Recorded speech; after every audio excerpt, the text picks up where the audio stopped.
জানালা খুলে দাও এবার, মনোমিতা তোমার আমার সবার মনেরই কথা বলে, ভালোবাসা জাগায় সবার হৃদয়ে, মনোমিতা তোমার।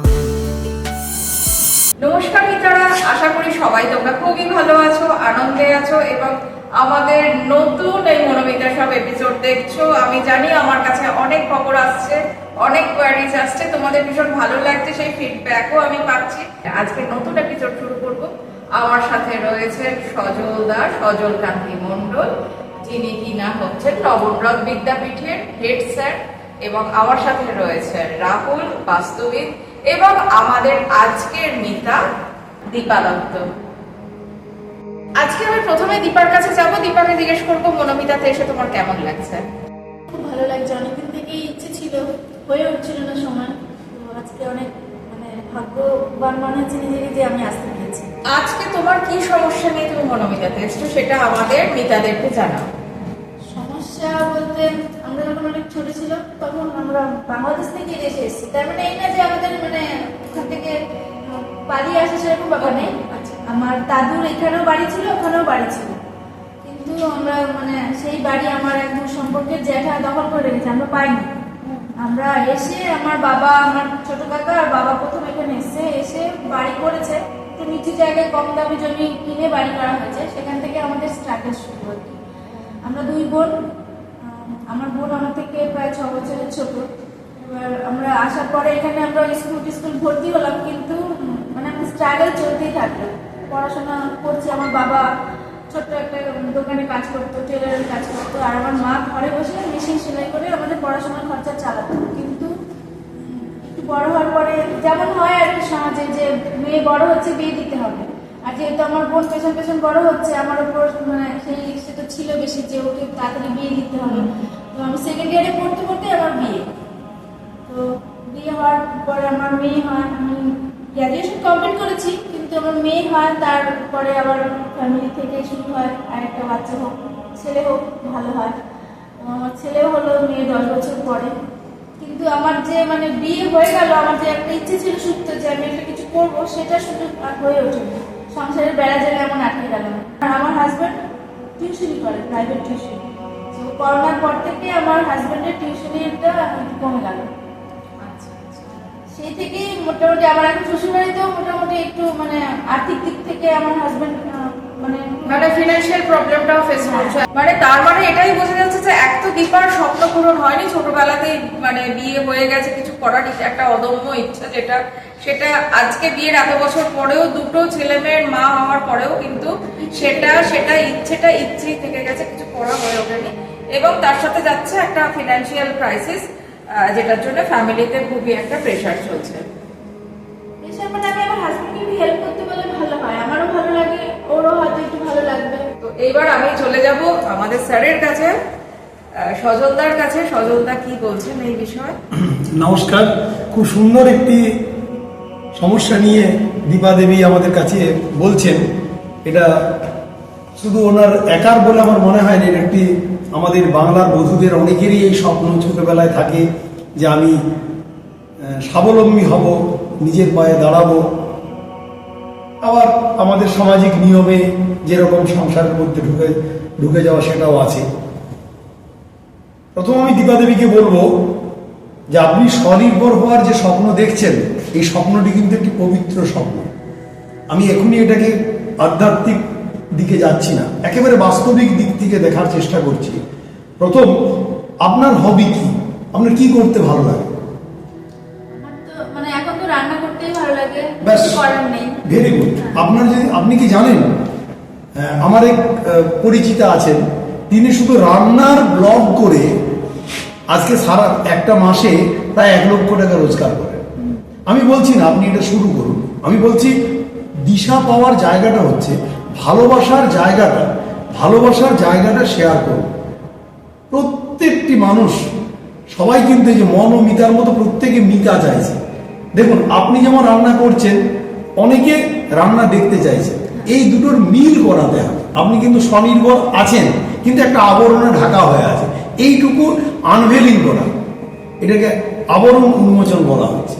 কিচ্ছু, কোনো সমস্যা কিচ্ছু নেই। কারণ কোনো ব্যবসা, কোনো আত্মপ্রতিষ্ঠা কোনোভাবেই দুম করে হয় না, কিন্তু মানে এমন কোনো মিরাকেল নেই যে দুম করে হয়ে যাবে।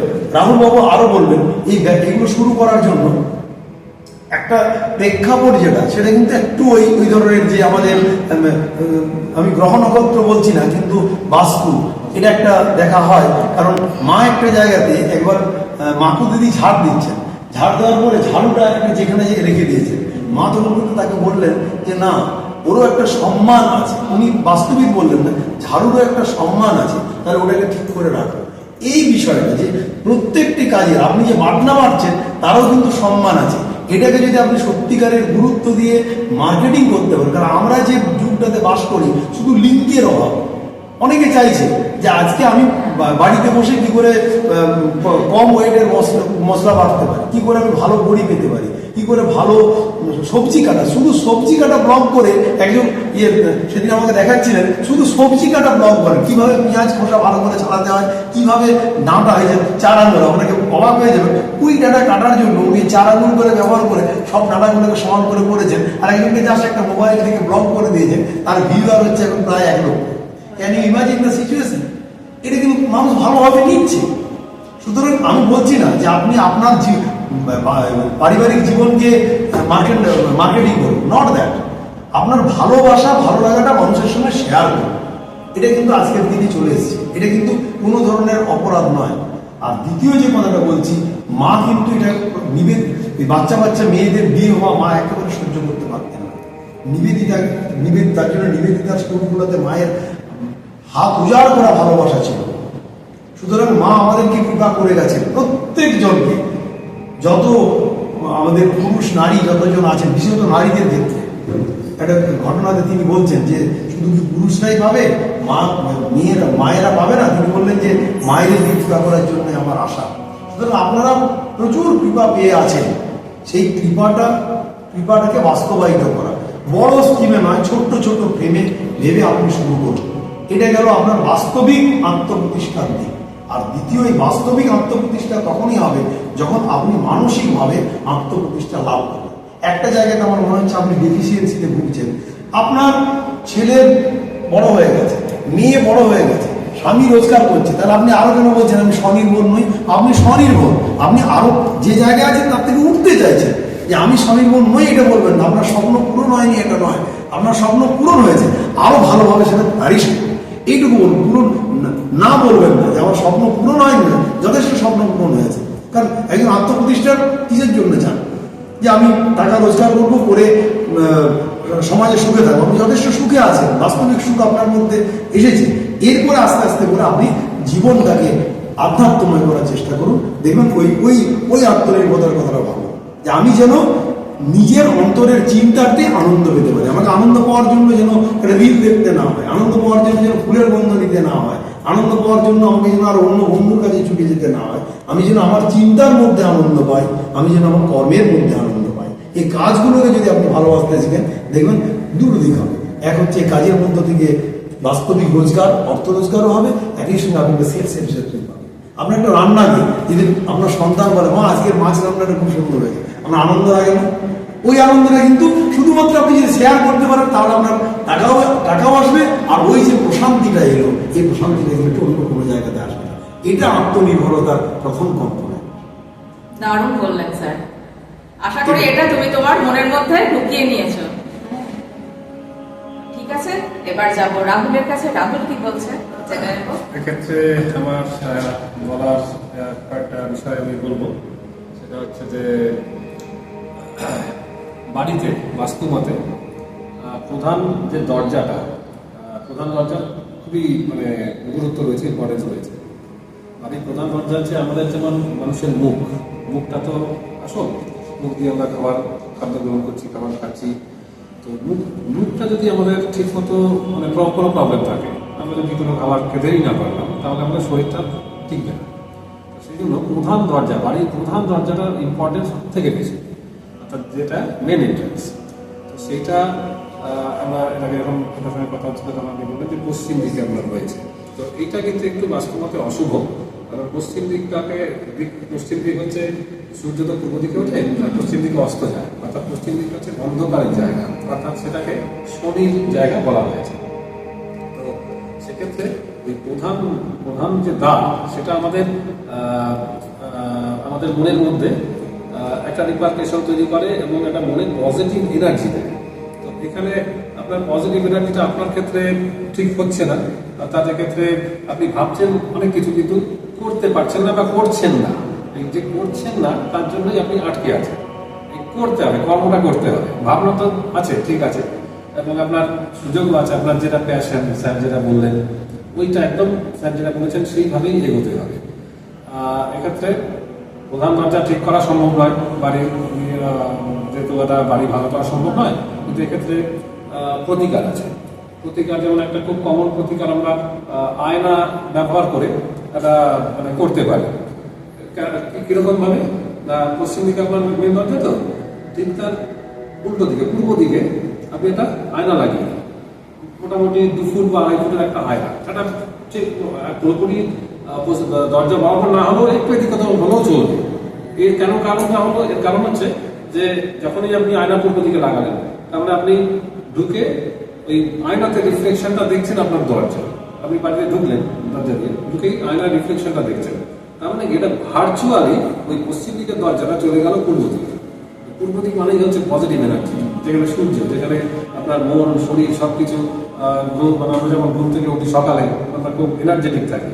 তো ওই জীবনে এনার্জির দরকার, আপনার পার্টিকুলার মনের মধ্যে আপনার কর্মকে জাগানো, কর্মের ইচ্ছাকে জাগানো, এটা একমাত্র ওই সূর্য মানে সকাল না হলে হবে না। এখন হচ্ছে আপনার জীবনে ওই মানে সকালও হয়নি আবার রাতও নয়, এরকম একটা পর্যায়ে আছে, ভোর হচ্ছে, তো সেটাকে আপনাকে সকাল করতে হবে, মানে উষাকাল চলছে।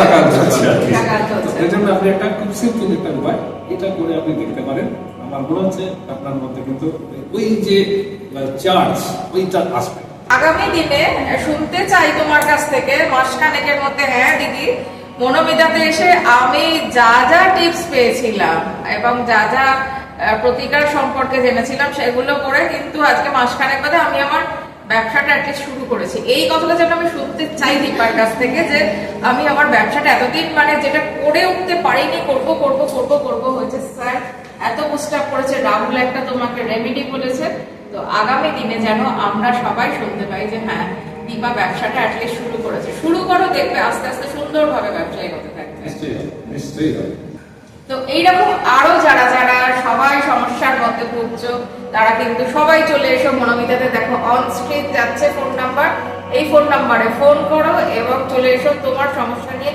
তোমার সমস্যার সমাধান বলবে আমাদের স্যার, তার সাথে রাহুল বলবে রেমেডি, এবং আশা করছি তোমরা একটা সঠিক পথ দেখতে পাবে আমাদের এই মনোমিতা থেকে, যেমন তোমরা আগেও দেখেছিলে। তাই আর দেরি না করে মনোমিতা দেখো, চ্যানেলটা সাবস্ক্রাইব করো এবং চলে এসো আমাদের এখানে। মনোমিতা মানেই কিন্তু খালি হাতে যাওয়া না, মিতাদের কিন্তু সুন্দর সুন্দর গিফট নিয়ে যাওয়া। তো সেই রকম একটা খুব সুন্দর মা সরস্বতী দিচ্ছে রাহুল আজকে আমাদের সবার মনেরই কথা বলে। হাক্কার ডেয়ারির তরফ থেকে এই রিফ্রেশমেন্ট থাকছে আমাদের আজকের মিতা দীপার জন্য। হৃদয়ে মা হোমিও ফার্মেসি এই সুন্দর পেমেন্টটা দিচ্ছে আমাদের আজকের পার্টিসিপেন্ট, আমাদের আজকের মিতা দীপাকে। মা হোমিও ফার্মেসি একটা অথেন্টিক হোমিওপ্যাথি মেডিসিন স্টোর, যার উপর আমি পুরোপুরি ভাবে ভরসা করি। আর এই স্টোরটা কোথায়? এই স্টোরটা হচ্ছে উত্তর কলকাতার শান্তিপুর ভালোবাসা জাগায় সবার হৃদয়ে মনোমিতা সদস্য দিচ্ছেন আমাদের আজকের মিতাকে মায়ের একটি বই, যাতে মায়ের মতাদর্শে আগামী দিনগুলো আমাদের আজকের মিতা দীপার পথ আরো প্রশস্ত হয়। আমরা মনোমিতার মাধ্যমে ঠাকুরমা স্বামীজি আমাদেরকে আমাদের বিপদ থেকে উদ্ধার করার জন্য, বাস্তবিক জীবনকে সুন্দর, শান্ত এবং আধ্যাত্মময় করার জন্য কি পথ দেখিয়েছেন, পরবর্তী পর্বগুলিতে আমরা সেগুলি অনুধাবন করার চেষ্টা করব, আপনাদের সঙ্গে সেগুলি সুচারুরূপে শেয়ার করার চেষ্টা করব। দেখা হবে আবার পরবর্তী পর্বে। সবাই খুব ভালো থেকো তোমরা এবং তোমাদের আশপাশে যারা রয়েছে ফ্যামিলি, বন্ধু বান্ধব, সবাইকে খুব ভালো রেখো। দেখা হচ্ছে পরবর্তী পর্বে। ততক্ষণের জন্য ধন্যবাদ। আপনি জানেন